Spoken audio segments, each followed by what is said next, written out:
Hello everybody, it's Mantis here. I'm back with another update.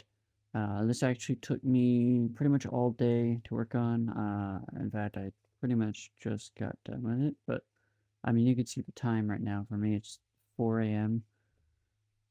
Um, so what I've done is, well, before I get to what I've actually been working on all day, I think I'd like to show you another enchant that I added. I think I mentioned in the last update about explosive.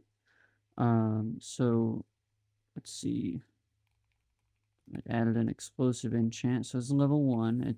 It's configured to be, how it should be, theoretically. So I mean, there we go. Look at that. So level 1 is just a tiny little explosion. It has some radius to it, right? And you can see auto cell obviously is working and everything. So let's go ahead and say like level 10 now. You can see it's a bit bigger now. You can see we got the explosion particle going off. There's no sound for the explosion, although you can indeed do that if you wanted to. It's configurable. So we also have, let's say, level 100. Let's just level 50. Level 50. Boom, much bigger. As you can see, it's actually exploding in a spherical, spherical area.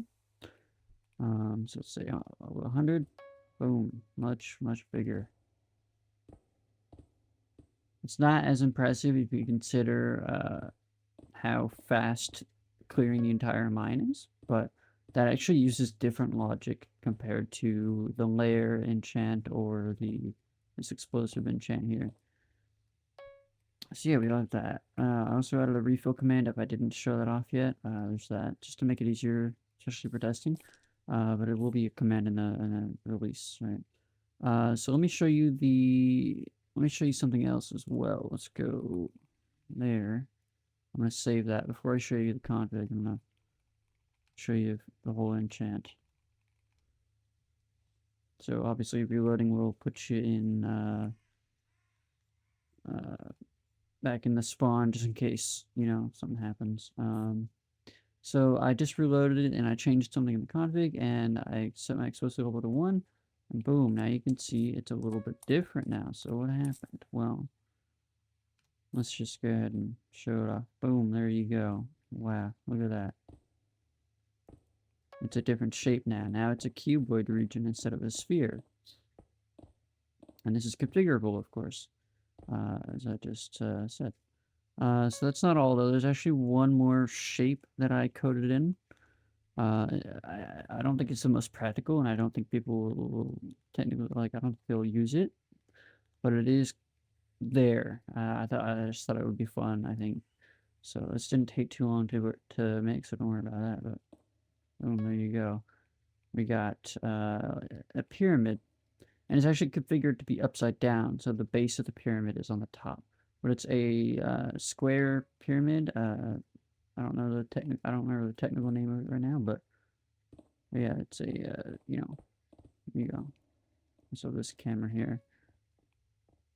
There you go. You got this pyramid there, and it's configured to be upside down again, as I said. So you can actually make it point upwards as well, but I did not do that, obviously. So I think sphere is actually my favorite mode, although cuboid would probably would mind the most blocks if you had them all at the same like radius or whatever. So there we go. Put it back to sphere.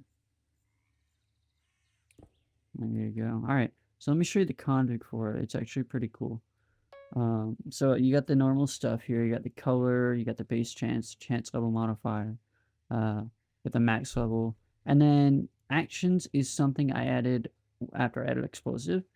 So I added another action. Actions were already used in messages to play a sound when you send a message. But I added another action called particle. This one cannot be played in messages, but it can be played here, just like the sound one can also be played here.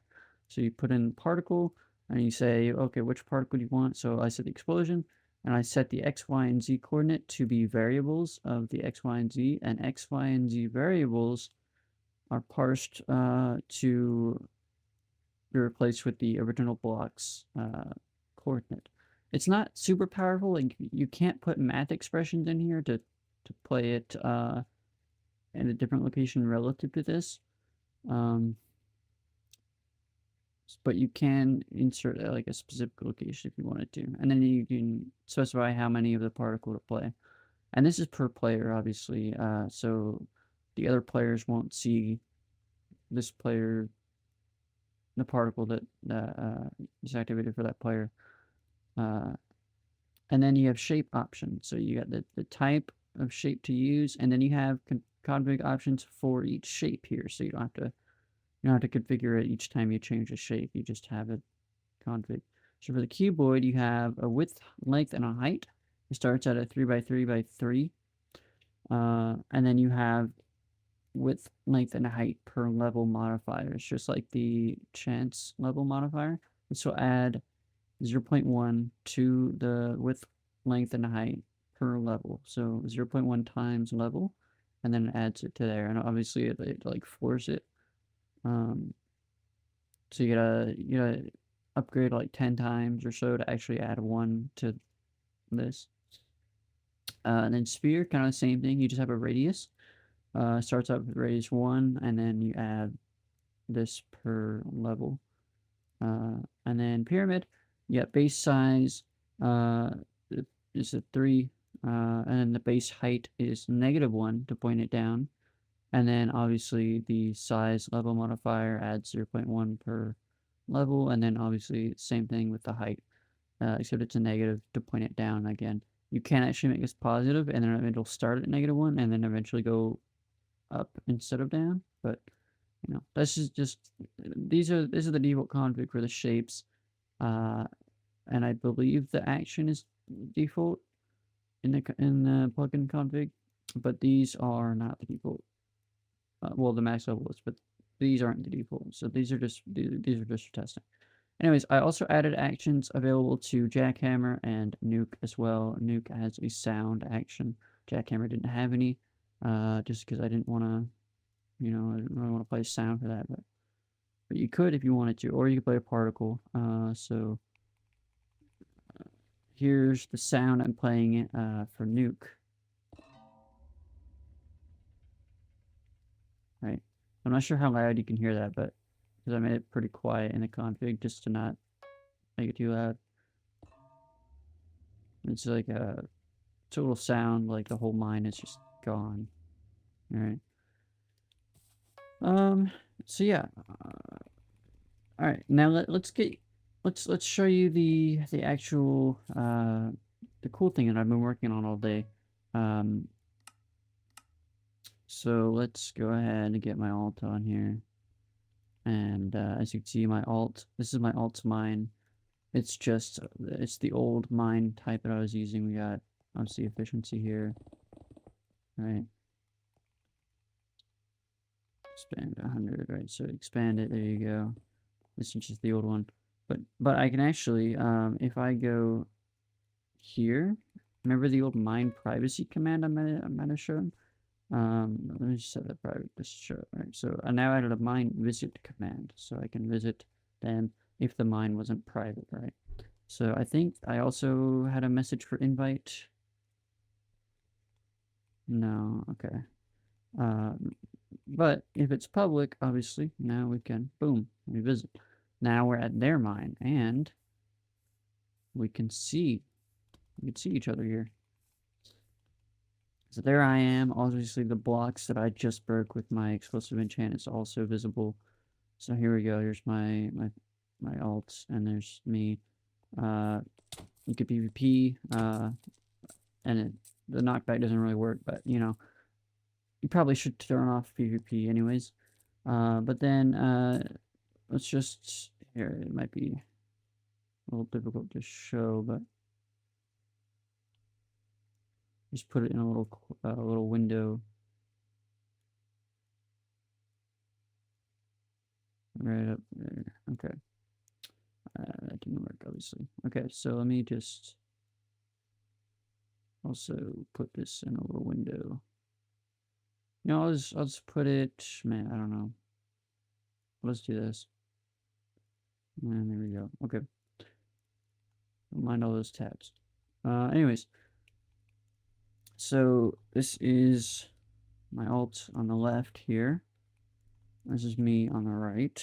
So now we can go and say, boom. Now the block changes reflect on the alt. And that's, if you don't know what this core is, you might not be impressed by that. You know, like obviously, yeah, the blocks are in the same place. But the reality of it is these blocks are not real blocks. They are completely server-sided. So in order to achieve this, I had to spend a lot of time syncing these up for anyone who's in the mine. And obviously, all of these schematic blocks here aren't real either.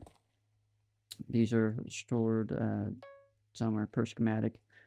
And when my alt was at my old mine, it was actually in the same world at the same location. Over there on that beacon is a spawn block that he spawned on, and his mine was like, or the alt's mine was like that big, right? And it was actually over there, and we couldn't see each other and all that. But you know, now that we can visit each other, we can actually, you know, do that, and we can even mine and make money in their mine here as well. See, I just got 1 million because I mined the end stone there. So yeah, we can mine in their mine if it's public. You know, of course, if you can visit it, then you can mine there. It might not look the best because, again, these are all fake blocks. Like if I was to come down here on my alt and whatever, if I was to remove efficiency here and I start mining, you can see like the blocks just kind of disappear for other players just because of how it works. You can't see them actually mining it, but you can see it disappearing when they do finally break it. And that's just, I feel like that might just be something we're gonna have to deal with because I'd have to send like a block break animation type packet for anyone who's able to see it, and that would probably just be a lot more load. And they can't see the particles of the block breaking. They can't hear them breaking the block. But honestly, I think that's fine. The important thing is that they could see the blocks being destroyed, and they can't break them as well if someone else broke them. That's the important part. And obviously, enchants will reflect this as well. Let's just nuke it, right? Boom. So we nuke it. And it refills for everyone too. Also, it's important to point out that the seed is the same. Like this block is the same for both of us, because we're actually using my alt account here is actually using the seed and the block palette of my main account because I'm obviously visiting his mine, or this account's mine. So yeah, the nuke type enchants work. Obviously, jackhammer. Let me explosive. Let me just boom. You know, layer. You know, it's pretty quick for 2 players, but you know, I assume the more players you'll have, the more load it might have. Well, I mean, obviously that's kind of how it works, but you know what I mean. Currently, I can only get it to work by looping through all the players in the mine world and only sending the packets to them if they're visiting this owner's mine, right? So it doesn't do all the logic for everybody, but it does loop through everybody. Yeah, it's an unfortunate thing, but again, we'll have to stress test, and if it works with a stress test and it's fine, then you know we'll be good. But I can try and optimize it further a little later on. Honestly, but yeah, this is the important thing, that we have mine visiting and we can mine together. You know, because that's a pretty big feature in a lot of prison servers. You know, like visiting other players' private mines. Okay, so where am I going to go after this? I want to add the mine tax. So anyone who's mining in your mine can set a tax, and for anyone who's mining, a portion of like that tax amount will go towards the owner of the mine. I want to add. I need to add offline player support, but we'll get there. So tax probably, and I need to do the invitations because right now there is no actual way to invite anybody. It's just public or private, pretty much. Also, speaking of that, I need to make it kick players when it sets to private, but that's really easy to do. All I need to do is loop through the players for anyone who's visiting this account, and then send them back to spawn, pretty much. And that's it. I can actually implement that pretty quickly, like right now, but I'll do that after I'm done with this video here. But yeah, that's all I had to show, really. Just the fact that, you know, there's a lot of progress being made, and it's great.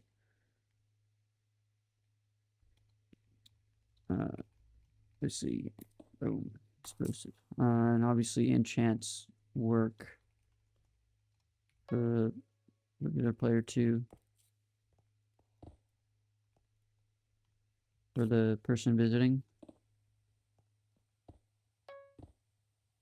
Yep. So we're making a lot of progress. I'm getting a lot of the foundations down, like this stuff, because you know, there's still stuff I actually have to do, like and polish, like set up the enchant menu. But a lot of that's not as bad comparatively to all this packet stuff I've been doing.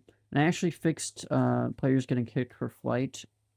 There was a slight miscalculation for when you're in the mine. Like it worked if you were standing like here, or actually it worked if it didn't work if you were standing on top of the mine. Like it would kick you if you were standing here for too long. But if you were standing like a block down right here, it would be fine. But if you're standing in this first little column or row right here, it wouldn't count, and it would also kick you. So I fixed that. If you're outside of the mine, it uses a different calculation. And it should actually prevent hackers as well if you have an anti-cheat, because it still checks. So it checks for the block below you, whether you're here or in the mine. It checks what block it is, and if it's air or if it's not a fake block, then it will not count and it'll kick you.